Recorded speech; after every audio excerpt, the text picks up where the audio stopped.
Good day, ladies and gentlemen. Welcome back to the show. We've got a big heavyweight boxing bout on at the Barclays Center in Brooklyn, New York on Saturday night in the US of A. It is early Sunday morning here in South Africa. They're going to be crossing over from 3 a.m. our time. Before everybody asks me where is it, on which channel it's on Super Sport Action. Just check there on your remotes menu. Super Sport Action from 3 a.m. on Sunday morning. Saturday night for you guys in America, and it's a return of the bronze bomber Deontay Wilder, and he will be taking on another big dangerous puncher, the Nordic Nightmare Robert Helenius. Now it's a fight that you've got to love. Somebody's going to hit the deck. I'm pretty sure of it. I'll be surprised if it goes to points, because Deontay Wilder is a bronze bomber for a reason. He's got 42 wins, 2 losses, 1 draw, and 41 of those 42 wins comes by way of knockout. He is the premier puncher of a heavyweight division, probably the biggest puncher in boxing right now. And I think, without analysing it too much, just off the top of my head, he's the biggest puncher I've seen since the junior middleweight and middleweight champion Julian Jackson. I'm sure one of you are going to say there in the comments, now this one or that one, and please do. I like that kind of debate. But it is the return of a bronze bomber. He's lost his last 2 fights against Tyson Fury. He had a draw against Tyson Fury where he was completely outboxed but knocked Fury down twice. And in the last round, he came very, very close to knocking him out. But Fury made the count in the nick of time and then responded by hurting Wilder. And then ended was a draw, and he hung on to his WBC belt. But two fights later, two wins later, and then they fought again. And this time Tyson Fury just bludgeoned him to defeat in 7 rounds. And they fought the rubber match against all expectations. And he went down, and then he put Fury down twice. Almost looked like he was going to turn it.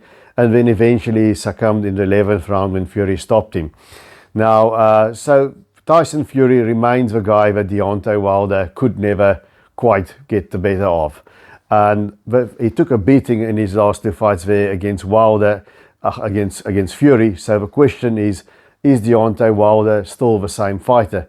Especially if somebody's a devastating puncher and they get beat like that, it has a psychological effect. Will he still be able to go for broke? Will he still be able to pull the trigger? Is he damaged goods? That's a question mark over Deontay Wilder. Now, we all know what he brings to the table. He had a long reign as WBC heavyweight champion, 10 successful title defenses. Won the title from Bermans Tavern. That was the one time that he really boxed a solid game plan to me, when he won on points and he boxed patiently behind the jab.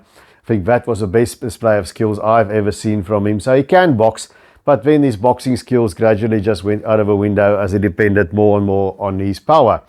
And so I would like to see him bring a bit of that boxing skills back.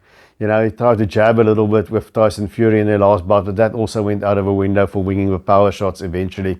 So he does have boxing skills, but mostly he chooses not to really rely on them, and he relies on his big right hand, whether straight or in a looping punch, and that turns people's lights out. It's not a heavy-handed shot where he gets guys after a couple of rounds like Gennady Golovkin or Joe Joyce.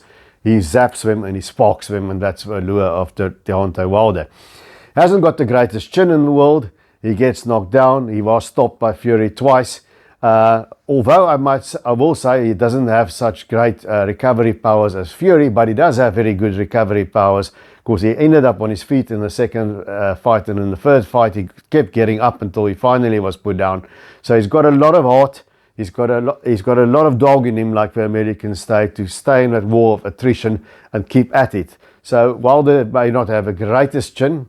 I think he's got a better chin than Anthony Joshua, but he does have that absolute knockout one-and-done power, and he does have a lot of fighting heart. There's a lot of grit in him, which I like. Now, Robert Helenius, he's got a record of 31 wins, 20 knockouts, and 3 losses. He is from Finland. He's a big old Viking.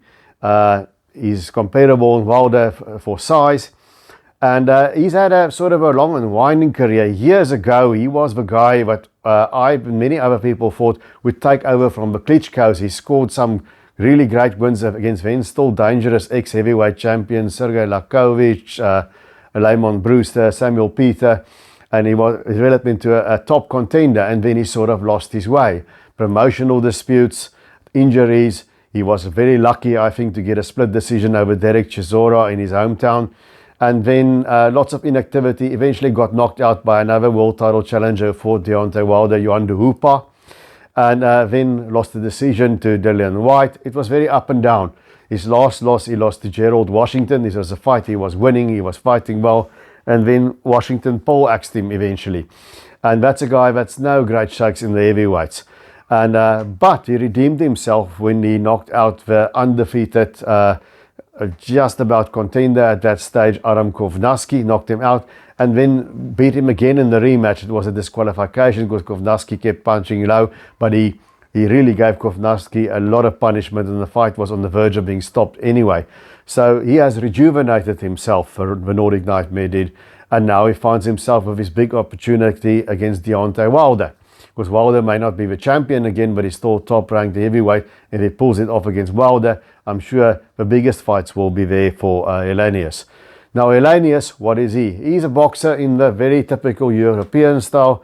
He's very tall, straight up, and there's nothing wrong with that. If you've got that height and reach, then you can do what Helenius does.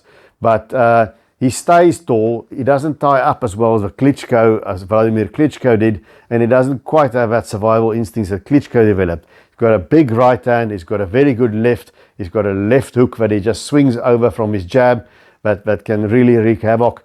And he has got a good jab. If he works his jab, it's a thumping jab, but he fights at a slow, controlled pace. You know, I would like to see more from him. I mean, he looked to me against Gerald Washington that he was winning the fight. He was hurting Washington. Washington was breathing hard, and then Washington hit him with a straight right through the pipe. It hurt him, and he couldn't recover from that. And Washington just pole-axed him, and he fell like a plank. Now, of course, Helenius recovered from that by those two great wins over Kovnaski. But I have to wonder whether the Kovnaski wins didn't perhaps flatter Helenius a little bit, because Kovnaski is a come-forward heavyweight.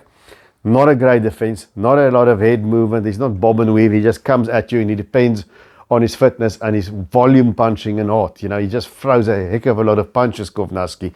And going in like that against a tall guy like Helenius, he simply timed him and he knocked him silly coming in. Now, Wilder is not Kovnaski. He's also a tall, rangy heavyweight. So there's two ways you're going to beat a big puncher like Deontay Wilder. One is to outbox him and befuddle him, sort of like Fury did in their first fight, and then for moments in their other fights as well. And I don't think Robert Helenius can do that. His feet is not quick enough, his hands is not quick enough, and his head is straight up. As soon as his opponent closes the distance and comes within punching range, he doesn't move his head. He's going to get punched like he did against Washington. And so outboxing Deontay Wilder, I think, will be the wrong strategy for Robert Helenius. There's another way to beat a puncher, and that is you hit him first and you knock him out. And I think that is Robert Helenius' chance. It's a puncher's chance. He's got to hit Wilder as soon as possible, make those nightmares of a Fury fight return, and knock him out.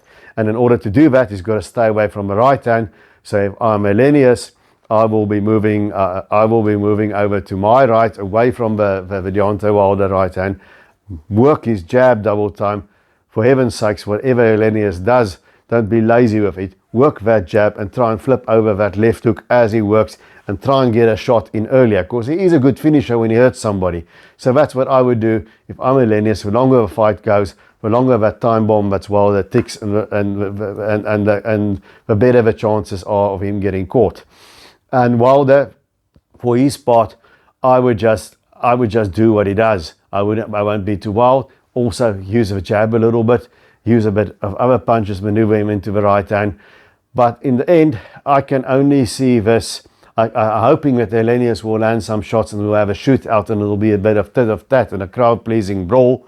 But I think Deontay Wilder is more of a kind of guy who's going to go through adversity, who's going to get back up. I think he takes a shot better than Robert Helenius does at this stage of his career. I can't get that sudden loss against Gerald Washington out of my mind. And I think if Wilder hits Helenius, boom, on the chin, which is not that difficult to do, especially if you have a height and reach of a Wilder, he's going to poleaxe the Nordic Nightmare. So I'm expecting Deontay Wilder to have a big return, and I'm expecting him to score that knockout over Robert Helenius, and I think he's going to do it early in the fight. I don't see it going past round 5. My prediction would be Deontay Wilder by knockout in the 3rd or the 4th round, and then he's back with a bang. That's what I think is going to happen. I hope it'll be an entertaining shootout. Helenius is definitely dangerous. He can punch and he's got the size to deliver it, but I don't think too much else that's going to worry Deontay Wilder. But let's hope it's an entertaining fight in the Barclays Center. That's been happy hunting grounds for Deontay Wilder. I think Wilder wins this by early knockout, but let's see.